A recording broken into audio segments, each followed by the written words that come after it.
మంచోళ్ళ విలువ దూరమైనప్పుడే తెలుస్తుంది అన్నట్టు కటిక చీకటి వచ్చినప్పుడే దీపం విలువ తెలిసినట్టు కాంగ్రెస్ అధికారంలోకి వచ్చినాక బీసీ లీడర్లకు కేసీఆర్ గొప్పతనం తెలిసినట్టున్నది. ఆర్ కృష్ణయ్య చూడుండ్రి కేసీఆర్ బీసీలకు చేసిన మేలు గురించి ఎట్లా చెప్తున్నాడో. అన్ని సందర్భాల్లో ముఖ్యమంత్రి కేసీఆర్ ఉన్నప్పుడు అడ్వకేట్ జనరల్ ఇచ్చారు, అనేకమైనటువంటి పదవుల్లో స్పీకరు, చైర్మన్ కౌన్సిల్లో, ఇంకా అనేక రంగాల్లో ఇప్పుడు సందర్భం కాకపోయినా అనేక సార్లు బీసీల ప్రచారం నిలిచారు. ఇప్పుడు కూడా ఈ ఉద్యమం లోపల మీరు అవుట్రైట్గా సపోర్ట్ చేయాలి. ఈ ఉద్యమం అందరికీ ఆదర్శంగా నిలబడేటట్టు మీరు అందరూ కూడా చర్యలు తీసుకోవాలని. 18వ తారీఖున బీసీలు తెలంగాణ బంద్కు పిలుపునిచ్చిండ్రు కదా, హాగో దానికి బీఆర్ఎస్ పార్టీ మద్దతు కోరేతానికి తెలంగాణ భవన్కి వచ్చిండ్రు బీసీ లీడర్లు. అప్పుడు ఆర్ కృష్ణయ్య గిట్లా మాట్లాడిండు. అంతకు ముందు కేటీఆర్ మాట్లాడుకుంటా బీఆర్ఎస్ పార్టీ బీసీల కోసం ఎంత పని చేసింది, ఇప్పుడు కాంగ్రెస్ పార్టీ ఏం చేస్తున్నది అనేది బీసీ లీడర్లకు అర్థమయ్యేటట్టు చెప్పిండు. కేసీఆర్ గారి కమిట్మెంటు ఈ రోజుది కాదు, ఈనాటి కొత్తది కాదు. 2004లో కృష్ణయ్య గారిని స్వయంగా తీసుకుని ప్రధానమంత్రి గారి దగ్గర పోయి డిసెంబర్ 17, 2004 ఆనాడు కేంద్ర కేబినెట్ మంత్రిగా జాతీయ బీసీ సంక్షేమ సంఘం అధ్యక్షుడిగా కృష్ణయ్య గారిని వారి బృందాన్ని మొత్తాన్ని తీసుకొని పోయి ఆ రోజు ప్రధానమంత్రి గారికి చెప్పిన విషయాలు 3 వారికి గుర్తుండాలి. 1, దేశంలో ఓబీసీ మంత్రిత్వ శాఖ పెట్టాలి. 2, జనాభాకు అనుగుణంగా రాష్ట్రాలకు రిజర్వేషన్లు పెంచుకునే వెసులుబాటు కల్పించాలి. 3వది చట్టసభల్లో బీసీలకు రిజర్వేషన్లు కావాలి. ఈ 3 అంశాలను కూడా భారతదేశంలో నాకు తెలిసి కేసీఆర్ స్థాయిలో కేబినెట్ స్థాయిలో మాట్లాడిన మొట్టమొదటి నాయకుడు కేసీఆర్ గారు, కేంద్ర కేబినెట్ మంత్రిగా. అధికారం లేనప్పుడే తెలంగాణ రాకముందే బీసీల కోసం ఎంతో దానిలాడిండు కేసీఆర్ సారు. మరి అసొంటిది తెలంగాణ తెచ్చుకున్నాక బీఆర్ఎస్ పార్టీ అధికారంలోకి వచ్చినాక బీసీలను కడుపులో పెట్టుకొని చూసుకోడా. అందుకే కేసీఆర్ సీఎం అయినాక మార్కెట్ కమిటీలో రిజర్వేషన్లు కల్పించడం అయితే ఏమిటిది, అట్లాగే మొట్టమొదటిసారి అడ్వకేట్ జనరల్గా ఒక బలహీన వర్గాలకు సంబంధించిన బిఎస్ ప్రసాద్ గారిని నియమించడం అయితేనేమి, అట్లాగే 10 రాజ్యసభ సీట్లు వస్తే అందులో 5 సీట్లు మరి బలహీన వర్గాలకు కేటాయించుకోవడం అయితేనేమి, ఇట్లా ఎన్నో సందర్భాల్లో ఒకసారి కాదు ఇవన్నీ కూడా కేసీఆర్ గారు చేసిన విషయం నేను మీకు గుర్తు చేస్తా ఉన్నా.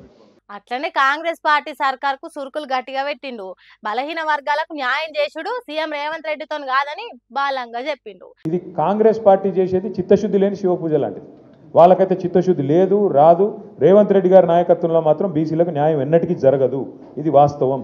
ఎవరు అవునన్నా కాదన్నా మీకు కూడా తెలుసు, మాకు కూడా తెలుసు. సరే మీరు కెమెరాల ముందు చెప్పలేకపోవచ్చు, మేము చెప్పగలుగుతాం, మేము చెప్తాం. సర్కార్ను కొరకాస్తోని కాల్చినట్టు చేసినాక బీఆర్ఎస్ పార్టీ మద్దతు అడిగిన బీసీ లీడర్లకు కూడా చక్కని సలహా ఇచ్చిండు కేటీఆర్ సారు. మీరు బీజేపీ మద్దతు పలికిందని కృష్ణయ్య గారు నాకు చెప్పిండు. బీజేపీ మద్దతు పలికితే బీజేపీ కింద పార్లమెంట్లో బిల్లు పెడితే ఎవరు ఆపుతారని నాకు అర్థం కాదు. మేము ఓటేయమా, కాంగ్రెస్ ఓటేయడా, ఎవడాపుతాడు? మద్దతు పలుకుడు అంటే ఇక్కడ కాదు కదా. ఒకసారి మోడీ గారి దగ్గర తీసుకుపోమన్నారు బీజేపీ వాళ్ళకి చెప్పు, మేము కూడా వస్తాం. మోడీ గారి దగ్గర అపాయింట్మెంట్ ఇప్పింది, మేమందరం వస్తాం. మోడీ గారు ఒక్కసారి అనుకుంటే దెబ్బకే అయిపోతుంది. తెల్లారి బిల్లు పెట్టచ్చు, స్పెషల్ సెషన్ పెట్టచ్చు, బిల్లు పెట్టచ్చు, ఒడిచిపోతుంది.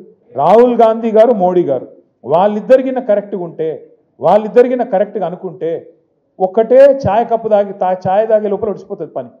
దీనికి మనం చేయాల్సింది కార్యక్షేత్రం ఇక్కడ కాదు. ఇక్కడ బంద్ మీరు ప్రకటించారు, దానికి మా నైతిక మద్దతు ఇస్తాం, తప్పకుండా మీతో నిలబడతాం. కానీ అసలు కార్యక్షేత్రం ఢిల్లీ. మరి అంతే కదా, పుండ ఎక్కడుంటే అక్కడనే మందు పెట్టకుంటా ఒకడు షాట్ల తవుడు పోస్తే మనమే కుక్కల కొట్లాడ పెట్టుకుంటే బీసీలకు న్యాయం జరగదని కుండ బద్దలు కొట్టిండు. బద్దలు కొట్టుడు కాదు, మొత్తం చెక్కలు చేసిండు. పంచాయత్ పెద్ద మనిషి అంటే దుడ్డే బర్రే నాదే అన్నట్టు కాకుండా బీసీ ఉద్యమానికి బీఆర్ఎస్ పార్టీ మద్దతు ఉంటది. కానీ ఢిల్లీలో చట్టం చేయకుండా అక్కడ కొట్లాడకుండా బీజేపీ పార్టీ మద్దతు ఇచ్చింది. వాళ్ళేదో గొప్ప పని చేస్తున్నారు అన్నట్టు చెప్పుకుంటా ఢిల్లీలో కొట్లాడే ఉపాయం చేయుండ్రి, బీఆర్ఎస్ పార్టీ మీతోనుంటది అన్నట్టు ఖరాఖండిగా చెప్పిండు. చూడాలి మరి 18వ తారీఖున బీసీ సంఘాల బంద్ ఎట్లా జరుగుతుందో, ఎన్నెన్ని పార్టీలు మద్దతు ఇస్తాయో, ఏ తీరుగా ఇస్తాయో చూడాలి.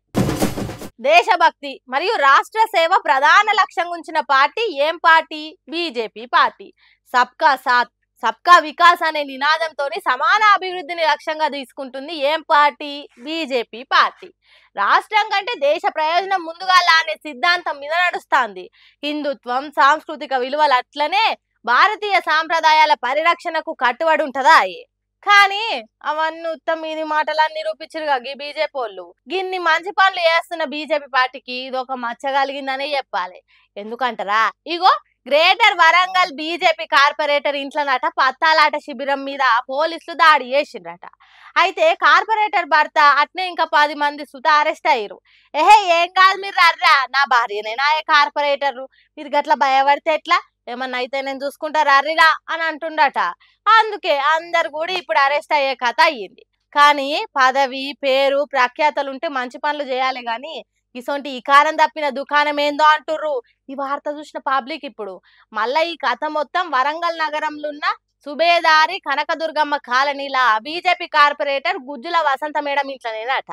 పోలీస్ అన్నలకు ఎట్లా దొరికిందో ఏమో గాని మొత్తానికి దొరకబట్టి ఇరికిచ్చిరా అన్నట్టు. ఈ దాడిలో కార్పొరేటర్ భర్త గుజ్జుల మహేందర్ రెడ్డితో సహా 10 మంది అందులో 3 ఆడోళ్ళు సూతున్నారట. వాళ్ళని కూడా అరెస్ట్ చేసి 60,000 రూపాయలు క్యాష్ అట్లనే 9 సెల్ ఫోన్లు స్వాధీనం చేసుకురట పోలీసులు. చూడుర్రి ఎంత కథ అయిందో. అండదండలు చూసుకొని ఇష్టం వచ్చినట్టు చేస్తే ఎవరికైనా గిదే శిక్ష. ఏమంటారు? అంతే కదా.